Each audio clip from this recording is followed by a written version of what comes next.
Hey guys, welcome back to Lawn Lessons with Jordan. Today we are starting to see signs of disease, and so we're out looking at some lawns, just seeing what's going on, what we can identify, and what we can explain to you guys. Let's get into it.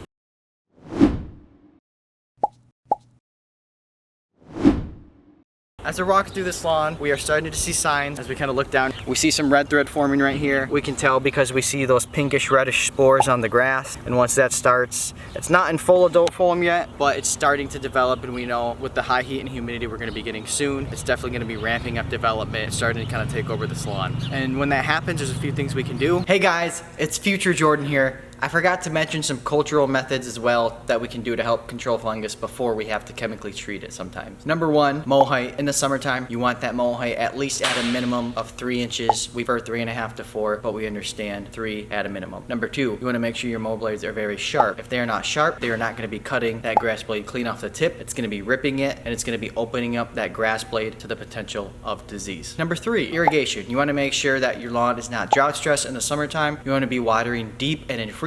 Likely in the mornings between, let's say, 2 a.m. to 7 a.m. is the best time to get that water in. You definitely want it in before the sun makes its peak during the day, and you want that lawn dry going into the nighttime as well. Let's get back to the video. We can feed it and push that basically disease out of the turf chute and basically mow it off, or there are curative fungicides we can do as well. Those basically will keep the lawn red thread free for about 28 to 35 days depending on temperature and weather, a few other things as well as the disease. So sometimes we can do 2 applications of that or even 1. It all just depends. Again, we were talking about that disease triangle in the last video, and as long as that environment is there for the disease, then we need to be applying preventatives to make sure those diseases do not enter the lawn. Thank you guys so much for tuning in for another Lawn Lessons with Jordan. Give us a follow, ask any questions you may have, and stay tuned in for more videos like this.